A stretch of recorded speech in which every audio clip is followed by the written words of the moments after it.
This episode was insane. Hi, hello everyone, my name is Jer, and this is at my house. We are talking about Dragula Titans Season 2, Episode 6, The Ghost Town. This is a continuation from the Season 2 Ghost Town Challenge. Oh, it was so good. There is so much to talk about, from drama, from jokes, from performances, to double wins, a disqualification. But first, we must talk about the gift that the Boulets gave to us, which was so much fuzzy boy belly in the intro and some delicious looking bulge. This is a rough week for people who practice NNN, because I know some of y'all lost that battle.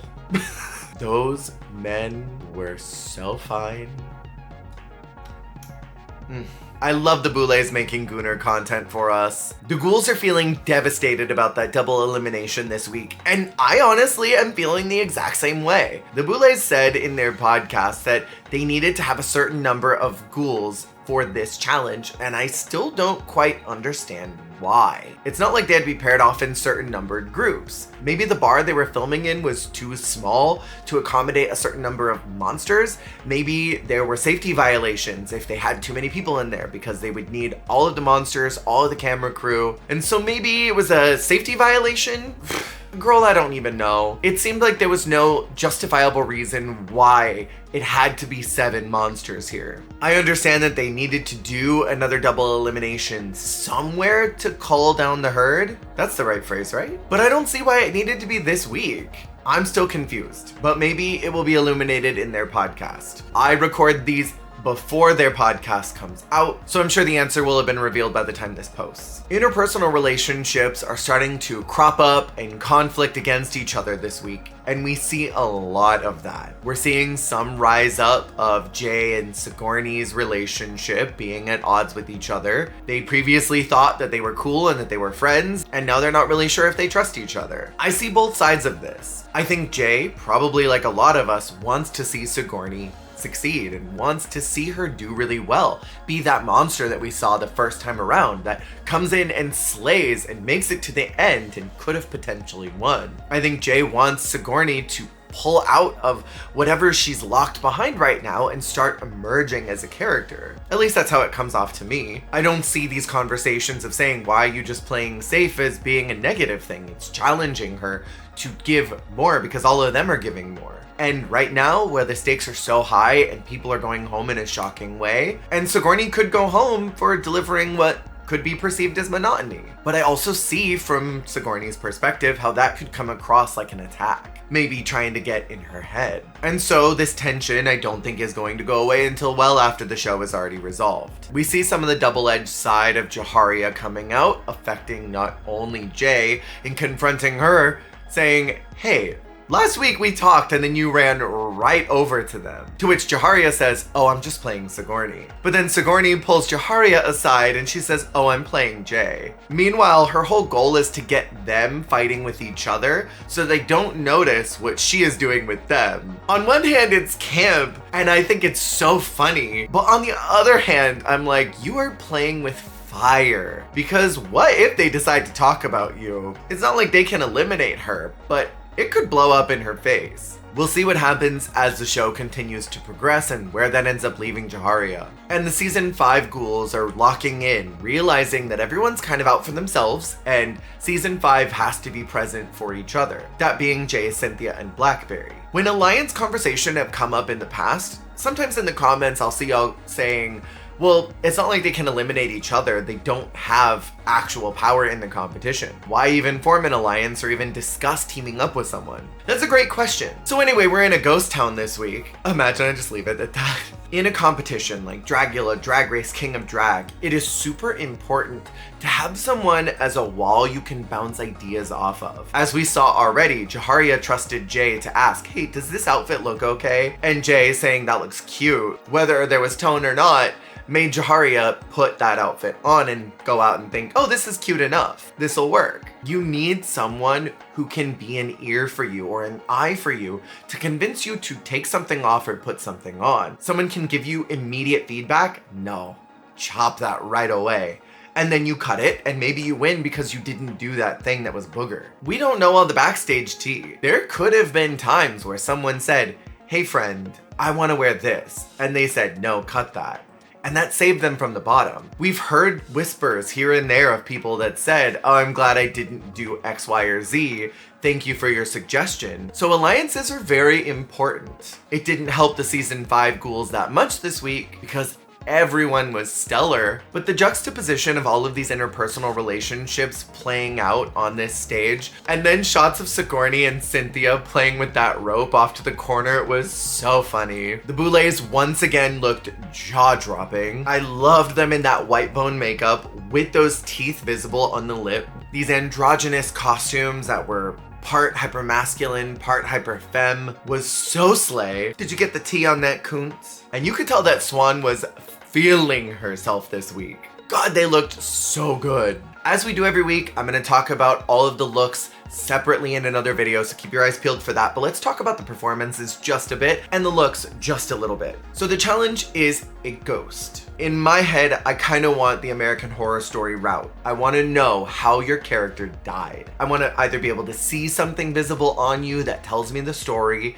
I want you to be carrying the prop that did it. For me as an audience member, I want indication of how that happened. And I think that's what the Boulets are looking for as well.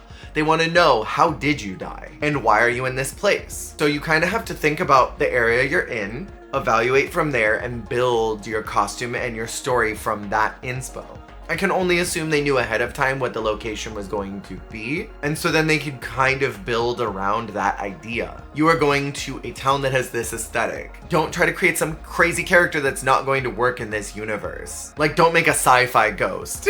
That's not gonna work here. I love that Cynthia went with a snake oil salesperson. That was a great route in this aesthetic. It was a fun idea and a cool look. I liked the camp of the snake. From what we heard, there were problems with the props. That's usually a nail in the coffin for the Boulets. So I get her bottom placement. Eva was this fucking cool gold miner. I love the performance of panning for the gold. And those teeth were foul, but I loved it. I do have a question on how they died, where I think it was fairly obvious on how others died, but the look was so solid. It's just like a low position for me. Sigourney is a saloon girl, which I think worked so well. It was very Red Dead Redemption coded. She looked soft, she looked pretty and elegant, and when she stripped and it revealed the snakes biting onto the dress, that was a very clear indication of how she died. Blackberry is a gravedigger, which I think works in the universe of a ghost town. What I think the problem was all of the elements and props that went on top of it. I think maybe there were too many ideas and it needed to be reeled in just a bit. And last week I complained that they do not show us enough of the failures for us to understand why people are in bottom placements.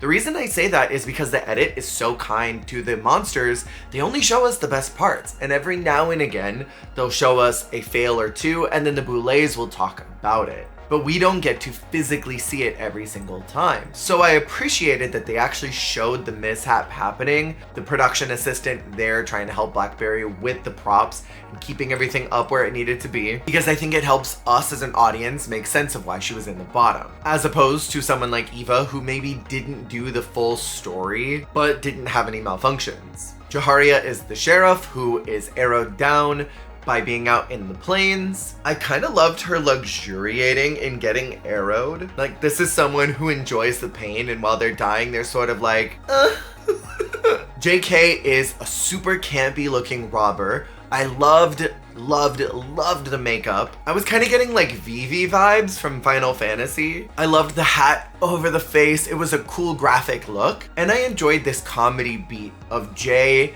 and Abhora being together in their scenes, since it kind of had stories that made sense with each other and that they got to play with each other during the floor show. Because Jay is the robber and Abhora is continuing their storyline from season 2 and being the law side of that character. This was brilliant. I don't think so far anybody has done a through line from their original story. Like someone participated in the original challenge that's been redone in Titans and then finishes that story while there. At least I don't think anybody's done that so far. And Abhora choosing that black and white, super graphic comic book, early 1920s, like Steamboat Willie, old Mickey Mouse cartoon type of vibe and aesthetic, I think was not only brilliant, but also well executed. And we got to see an evolution of growth. The proportions and shapes were perfection, and Abhora won every element of this challenge to me, because then the monsters need to participate in a lip sync. Sigourney stole the show for me because she was just walking around that bar, being in every single shot. She was everywhere, which I think made sense for her character, where some of the others, I think they kind of got locked in whatever they were doing. Like Cynthia, being the snake oil salesperson, being trapped behind the bar, I think was a bit of a hindrance for her. Had she had a little more ability to move around, I think maybe that would have uplifted the performance a bit. And then some of the other characters decided to kind of play games with each other rather than navigate the space.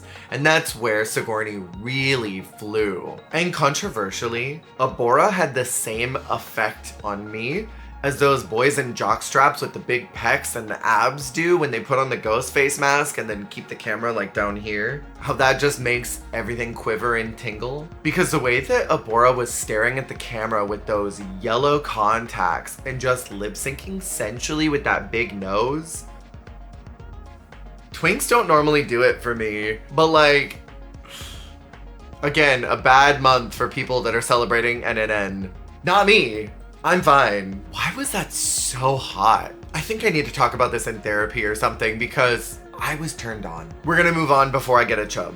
I really also enjoyed that moment where JK was feeling around on the bullet holes, and I think that was meant to be like him realizing that he was dead. Sort of AHS coded, where some of the ghosts get told they're dead and they kind of feel around and find the part of them that got shot or axed or whatever, and they realize that they're not with us anymore. Jaharia and Jay are called as safe during deliberation, which I think there's so few of them, everyone could get critiques. But ultimately, I agreed that Cynthia and Blackberry were the lowest in the group because they had prop malfunctions. I don't think they navigated their space very well. I don't think they held their space very well in the performance. And while they both had great ideas, I think maybe it was just a little too grand. It wasn't scaled back enough, and some of the details were not polished enough for what the challenge called for. Certainly not in the same way that some of the others in the room did. And it's hard when we're in top 7 because every little minute detail matters so much. This week we have 2 winners. One for performance and one for look. The performance goes to Sigourney, which I totally understand and appreciate because she owned that entire room during that lip sync. And then Abhora wins for look. And let's be real, Abhora could have won both categories. But if they wanted to give an opportunity for a second win, I get why it went to Sigourney. I can't help but feel like this was to make sure that Sigourney had a win under her belt. Because I think last week they really enjoyed her performance, and I think they would have given her a win if they could have. But in my opinion, I think Abhora stomped this whole week. But I get why Sigourney got a win. And the Extermination challenge this week is to be put into a box that's going to be filled with snakes, and someone will not be rejoining us next week. There was a lot of conversation back and forth in the cauldron on who was going to get exterminated and who was going to be here next week. I think it really could go either way. It seems like Cynthia and Blackberry have been retained so long in the competition based on potential that they could bring. Last week, in their podcast, the Boulets said they almost put Cynthia up for extermination, but they saw the potential of what she could bring. And what they mentioned this week is that Blackberry has been here for what she could have done. So I wonder if the extermination may go down to who are we maybe unsure we gave another chance to. If we kept both of them for their potential, which one let us down more? Maybe that's not the right verbiage, but I think that would be the underlying intention of who gets eliminated. Did we keep this person because we thought they might bang it out and they didn't, and so they disappointed us more? And so will that be Blackberry or will that be Cynthia? Because I don't think they're going to give them another chance based off what they could do. It will fall due, did we make the right choice in keeping them? Does that make sense? I will say, in my opinion, I think Cynthia won it the moment that banana snake dropped on her, whatever those are called, and she looked at it and went, I'm a slave for you. The layers of comedy, because I thought the same thing. As soon as that went on her, I'm like, slave for you. And then she did it. That stole it for me. So I almost wonder if Cynthia will be kept because she applied humor to this, kind of in the same way that In that very first Extermination challenge of the very first season, I think Loris won it because she tried to just have fun with the challenge rather than allow her fear to take over. Being like, yeah, pee on me. And I think honestly, Cynthia has been doing good. And I think this week was good for her. Everybody was just that much better. And I think that Blackberry was fine. I think there's pros and cons on both of them going home. But then we get to the Hellbound Showdown and I was screaming. I mentioned last week, I think, when the Boulets said preseason that there would be disqualifications. I thought that was a misspeak, which is abnormal for them. They don't normally misspeak on things. And I thought Zava's probably the only one who's getting DQ'd. Goop, because we got a DQ for Jade. I'm the Cynthia Lee Fontaine meme. May I know the tea, please? Some part of her conduct broke the rules. I gotta know. Priscilla looked